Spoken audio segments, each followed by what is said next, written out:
Office of the state legal service অথরিটির তরফ থেকে নতুন নিয়োগ বিজ্ঞপ্তি জারি হয়েছে, যেখানে অধিকার মিত্র বা প্যারা লিগাল ভলেন্টিয়ারে নিয়োগ করা হচ্ছে। এখানে তোমরা যারা যারা আবেদন করবে তাদের জন্য শিক্ষাগত যোগ্যতা কি প্রয়োজন। দেখো, ভারতীয় নাগরিক প্রত্যেকে আবেদন করতে পারে, অর্থাৎ যারা যারা এই ভিডিওটা ত্রিপুরা থেকে দেখছো তারাও আবেদন করতে পারবে, আসাম থেকে দেখছো তারাও আবেদন করতে পারবে, ওয়েস্ট বেঙ্গল তো আবেদন করতেই পারবে। ঠিক আছে, যে কোনো রাজ্য থেকে আবেদন করতে পারবে।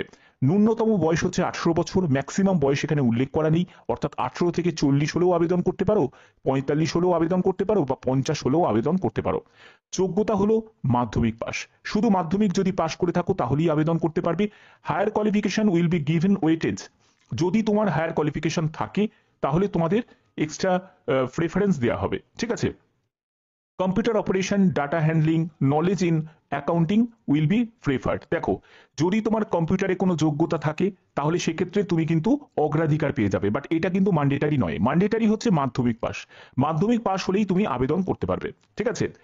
এবং আরেকটা জায়গায় কিন্তু এখানে উল্লেখ করা আছে, সেটা হলো ফিজিক্যালি এবং মেডিকেলি ভাবে তোমাকে ফিট হতে হবে, এবং কোনো ক্রিমিনাল রেকর্ডের মধ্যে তোমার নথিভুক্ত থাকলে কিন্তু চলবে না। যদি তোমার নামে কোনো ক্রিমিনাল কেসের সঙ্গে তুমি যদি যুক্ত হয়ে থাকো তাহলে কিন্তু এখানে আবেদন করতে পারবে না। ঠিক আছে, এই জায়গাগুলো কিন্তু তোমাদের ফুলফিল করতে হবে। হাউ টু অ্যাপ্লাই, কিভাবে আবেদন করবে। আবেদন করার জন্য একটি অ্যাপ্লিকেশন ফর্ম আছে, যেটা তোমাদের ফিল আপ করে আমি দেখিয়ে দিচ্ছি। এই ফর্মটাকে ফিল আপ করে তোমাদের এই ঠিকানায় পাঠিয়ে দিতে হবে। কোথায় পাঠাবে? Office of the state legal services authority, West Bengal city civil court building, first floor, এই যে 2 and 3, Kiran Shankar Roy road, Kolkata 7,00,001। এই ঠিকানায় পাঠিয়ে দিতে হবে। 16ই মে 2025 বিকেল 5টার মধ্যে পাঠাতে হবে। ঠিক আছে। এবার তোমাদের এখানে ফর্মটা কিন্তু দেয়া আছে। এই যে ফর্মটা তোমাদের এইটা হলো ফর্ম। তো ফর্মটা কিভাবে ফিল আপ করবে দেখো, প্রথমে একটি পাসপোর্ট সাইজের ছবি এখানে লাগিয়ে দেবে। এখানে তোমার নাম, এখানে অ্যাপ্লিকেন্টের নেম দেবে, ফাদার বা হাজবেন্ডের নেম দেবে, তারপরে ডেট অফ বার্থ দিতে হবে, এবং ডেট অফ বার্থের জন্য তোমাদের প্রয়োজনীয় ডকুমেন্টস সেটাও দিতে হবে, অর্থাৎ ডেট অফ বার্থের সার্টিফিকেট দিতে পারো, অথবা তোমাদের 10th অ্যাডমিট কার্ড সেটাও দিতে পারো। জেন্ডার মেল না ফিমেল সেটা মেনশন করবে, রেসিডেন্সিয়াল অ্যাড্রেসটা দেবে, তার জন্য যে প্রুফ হিসাবে তোমরা আধার কার্ড দিয়ে দেবে। তারপরে হচ্ছে তোমাদের মোবাইল নাম্বার, মেল আইডি, আধার নাম্বার ইম্পর্টেন্ট আছে। তো আধার নাম্বার যেহেতু বসাচ্ছ, তো আধার কার্ডে তোমাদের জেরক্স সেলফ অ্যাটেস্টেড করে দিতে হবে। এবার হচ্ছে এডুকেশন কোয়ালিফিকেশন, সবই কিন্তু সেলফ অ্যাটেস্টেড কপি কিন্তু প্রয়োজন। একেবারে মাধ্যমিকের কোন বোর্ড থেকে পাশ করেছো, কোন ইয়ারে পাশ করেছো, ঠিক আছে, কোর্সে কি নাম ছিল, এবং তোমার পার্সেন্টেজ কত সেটা তোমাকে এখানে উল্লেখ করতে হবে। এটা কম্পিউটার নলেজের ক্ষেত্রেও সেম, হায়ার কোয়ালিফিকেশন যদি থাকে তার ক্ষেত্রেও সেম। যদি থাকে হায়ার কোয়ালিফিকেশন তাহলেই দেবে, না হলে এটা কিন্তু ছেড়েও দিতে পারো। মাধ্যমিক এখানে ন্যূনতম যোগ্যতা। ঠিক আছে। এবার হচ্ছে এখানে বলছে যে তোমার এগেনস্টে কোনো কমপ্লেন আছে নাকি, বা এইসব ব্যাপারগুলো জানতে চাইছে। তো যদি না থাকে তাহলে তুমি এখানে নো করে দেবে। ঠিক আছে। আর এই জায়গাটা ক্রিমিনাল কেসের ব্যাপারটা বলছে, কোনো ক্রিমিনাল কেসে ইনভলভ আছো নাকি। তো যদি থাকো তাহলে ইয়েস করতে হবে, না হলে তুমি নো করতে হবে। তবে ইয়েস করে তো লাভ নেই, তাহলে তোমার পুরো ফর্মটাই বাতিল করে দেবে। তো এখানে নোতে গিয়ে ক্লিক টিক দিয়ে দেবে। এরপর এখানে সই করবে এবং এখানে ডেটটা দেবে যে ডেটে অ্যাপ্লিকেশন ফর্মটা পাঠাচ্ছ। ওকে। তো এগুলো হয়েছে মেন। ফর্ম ফিল আপটা হলো মেন। ফর্ম ফিল আপটা করলে, ফর্ম ফিল আপটা করার পরে তোমাদের বলেই দিলাম যে কি কি করতে হবে। এবার এখানেই তোমাদের বেতন কত টাকা থাকবে। দেখো, এখানে যেটা বলা হচ্ছে সেটা রেমুনারেশন অর ওয়েজেস এক্সেপ্ট, যেটা হলো 750 টাকা। 750 টাকা পার ডে, অর্থাৎ তুমি একদিন কাজ করবে 750 টাকা করে পাবে।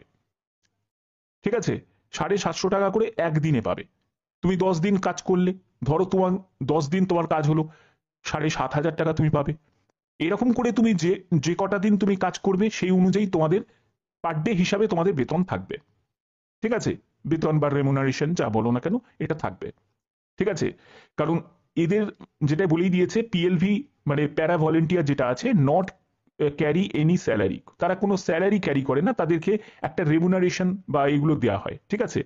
তো এইটাই কিন্তু মেন ব্যাপার, এখানে কিন্তু সেটা উল্লেখ করা আছে।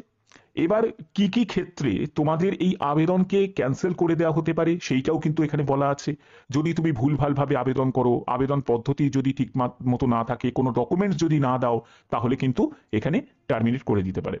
সিলেকশন প্রসেসের ক্ষেত্রে বলি, সেটা হচ্ছে ইন্টারভিউর জন্য ডাকা হবে। একদম সরাসরি তোমাকে ইন্টারভিউর জন্য ডাকা হবে, যে অমুক ডেটে তোমাকে ইন্টারভিউর জন্য উপস্থিত হতে হবে।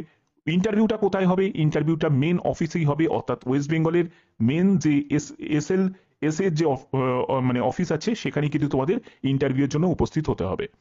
এখানে বলছে যে selection to PLV will be purely based on merit taking into account of their education qualification, general knowledge, relevant skill, suitability to render the voluntary. তো দেখো, এগুলো কিন্তু তোমাদের একটা জিকে টেস্ট নেওয়া হবে, তারা কিছু তোমাকে কমন জিকে প্রশ্ন জিজ্ঞেস করবে ইন্টারভিউয়াররা, তোমার এডুকেশন কোয়ালিফিকেশন রিগার্ডিং কিছু তথ্য জানার চেষ্টা করবে, ঠিক আছে, কোন ইয়ারে তুমি পাশ করেছো, মাধ্যমিক কি উচ্চ মাধ্যমিক, যে যোগ্যতা দিয়ে তুমি আবেদন করবে সেই ব্যাপারে কিছু তোমাকে প্রশ্ন জিজ্ঞেস করবে। এইরকম তোমার স্কিল কিছু চেক করা হবে যে তুমি কতটা সমাজ সচেতন। তো সেই সব ব্যাপারগুলো কিন্তু এখান থেকে ইন্টারভিউয়াররা তোমার কাছ থেকে জানার চেষ্টা করবে।